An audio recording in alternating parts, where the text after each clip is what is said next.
Books have a publishing standard, and every indie author is responsible to their readers in making sure those standards are met or exceeded. Eva Lancaster. You're listening to Writing Roots, brought to you by Aspen House Publishing. Welcome to Writing Roots. I'm Leigh Hull. And I'm Leigh Esses. Our question today is, what's the difference between traditional publishing and self-publishing? Now, self-publishing has only really come around in the last few years. It's really blossomed with the internet, because all of a sudden you weren't restricted to getting someone else to print your books. All of a sudden we could go out into the world and go, here's my manuscript. It doesn't necessarily need to be edited. It doesn't necessarily need to be designed well. Someone will just hit Control P and I have a book, for better or worse. And that's a lot of what today's episode is about, is what's better and what's worse about each one. So let's get first into what the actual differences are. Leigh, can you explain the process and the main ideas behind traditional publishing? So traditional publishing means that you have a company that does everything except the writing part. And that means they do all of the editing, they do all the graphic design, they do all the marketing. All you do is show up and autograph things and write the book.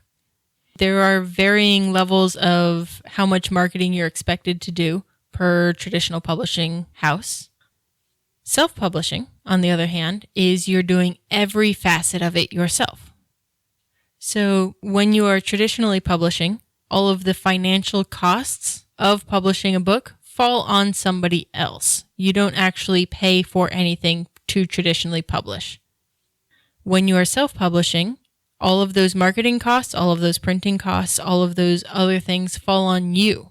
You get to make all of those decisions of this is what the cover looks like because I say so, which you don't have that creative freedom in traditional publishing. But as a self-publisher, you also have to pay for all of those things. There's another flip side to the cost as well. Because it's not costing you all of that money in traditional publishing, you also won't see quite as much profit out of it. You'll see a lot less profit out of it. You'll see maybe 2-3% per book instead of like 70% for self-publishing. Yeah. It also kind of goes to how many books you'll sell. When you're traditionally publishing, they have the money, they have the resources to spend and throw at marketing, which usually also means a higher number of book sales because they have the ability to get your book into bookstores across the country, not just your local ones, and not just on Amazon or whatever ebook site you're using. So you will have more sales, but you get less money per sale. It's because the workload is distributed to a whole bunch of people in a traditional publishing. But because you have all of these other people working on it, it will be slower to traditionally publish. On the other hand, you can do all of this yourself, get it done in a weekend, and publish. I wouldn't recommend you do it quite that quickly. But you self-publish, you set your own timeline, you publish when you want to and when you're ready. It can be a lot faster to self-publish. It's a lot less time to get the book in my grandma's hands if you're self-publishing. A problem with that is often the quality that comes out. If you are publishing too fast, yes, self-publishing allows you to do that, but you risk quality by just churning out your first drafts and throwing them up online. Because of that, self-publishers often have this stigma of, oh, you're self-published, you couldn't get a traditional publisher, and therefore your work must be terrible. And that's not the case, not at all. There are a lot of fantastic authors and books that you know that are actually self-published. It is why I love the quote that we put at the beginning of this episode. Every author, every self-published author is responsible for the quality of your book. Because you can be self-published but have traditional publishing standard quality in your book. So let's talk about some people who started self-publishing and made it really big. And some of these might surprise you a little bit. One of the best examples in our time of a self-published author who moved on to traditional to make it big is E.L. James and her 50 Shades of Grey series. It started out as a Twilight fanfiction published on a fanfiction website that then got taken down because of the content of it. And she decided to change the names to avoid any copyright issues and stick it up on her own website and published it as a self-published book. 50 Shades of Grey is going to be the one you see most often. If you just do a quick Google search, popular self-published authors, and 50 Shades of Grey, that's the book that's going to come up first. Another one that's also really popular and took a similar path of beginning in self-publishing and ending by traditional publishing is actually the Aragon series. The author of this one is Christopher Paolini. He wrote Aragon when he was 15 and self-published it with the help of his parents. And they did marketing tours, they did personal book sales, and eventually a traditional publisher picked up on it and published it, and then it became the huge hit and eventually turned into a objectively terrible movie. I think there's talks of Netflix picking it up and doing it properly. Oh, I really hope so, because it does deserve a better treatment than what it got. So we're going to shotgun through a few more examples that you might recognize. The Tale of Peter Rabbit by Beatrix Potter. There is Still Alice. There's another series that's still self-published. It's called the Ryeria Revelation series by Michael J. Sullivan. One that I've read is The Shack. There's also What Color Is Your Parachute? The Joy of Cooking. And Rich Dad, Poor Dad. So these are just a handful of examples of some things that you might recognize. But something I do want to point out is most of these successful books are nonfiction or allegory. They aren't your standard fiction necessarily. If you are self-publishing, more often than not, if it's going to be successful, you're going to be in the nonfiction route. Because a lot of the self-published authors tend to be people who already have an audience in whatever field they're in. The pastor, the therapist, the doctor. Those kind of people who are writing a book in order to explain whatever their profession is, and they already have an audience pre-built.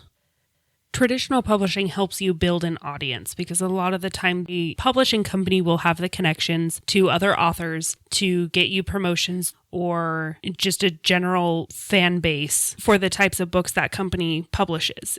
And so they'll be able to build you an audience where you may struggle with that yourself. But here's the catch-22. It's really difficult to get traditionally published unless you have an audience, unless you have a following of some kind. So you need an audience in order to get published so you can get an audience. It's very difficult to run that path. So a lot of authors will self-publish their first 5-7 books and then build their audience. A traditional publisher will pick them up and go, hey, they already have this many guaranteed sales per book. They're a good bet. Let's work on them and start making money off of them. There are some things you need to be cautious of when you're looking into publishing. There are several companies out there that say they're there for helping self-publishers, but it's a pay-to-play kind of thing where you have to pay them to do the work and then you might see some profit out of it. And that's just not a good way to go because you can do it yourself, likely get the same quality out of it, and get all the profit without having to pay up front. Yeah, one of the big red flags for me is if I see someone marketing themselves as a traditional publisher and go, we won't change a single word. That is a huge red flag because that means we aren't going to look at the book. We aren't going to try to make it the best it can possibly be. We want your money and then we'll add it to a shelf digitally. That's it. So these types of companies are scams. You pay them money and hopefully you get published. And if you pay them enough money, they might get you a spot on a local television when it's literally just a phone call and you can do that yourself. You never want to pay to traditionally publish. That being said, I make a living off of authors paying me so they can get published. The difference is that you're paying for services rather than publishing. Yes, you are going to have to pay an editor. You're going to have to pay somebody to voice your audiobook. You're going to have to pay audio engineers to make it sound pretty. But you are paying for the services they're doing, not to get the book published without any changes. Because that tells me they're not actually doing any work. Because it's not that hard and it's not that much work to get an ISBN and get it published on Amazon. Yes, every author that comes through Aspen House is a self-published author. If you go through and you get edited by us and you get the graphic design done by us, then we will allow you to publish with our stamp and with our imprint on the ISBN. That will allow readers to go, okay, this is published with quality because it's been published through Aspen House Publishing. That doesn't mean that we are the publishers. That means we helped you make this book perfect. So there's always a give and take with traditional or self-publishing. It's a lot harder to get into the traditional. It's a lot easier to get into the self-publishing. Self-publishing comes with quality issues. Traditional publishing comes with a long timeline. So you have to kind of think about what works for you, what are you going for, and what can you do? And what your skill set is. If you are only an author and not an editor and not a graphic designer and not an artist, then traditional publishing might make more sense because you have this team around you that help make the book fantastic. If you want control over every aspect of it, traditional publishing is going to be a heartbreaking process for you because somebody is taking apart your baby. You also have to remember that traditional publishing is usually, in the world of reading, what gets your name known. If you think of any famous author you know of, even if they started out self-publishing, they eventually became traditionally published, and that's how they became famous. So understanding the differences between traditional and self-publishing is super important, but even more important than that is one thing. Write selfishly.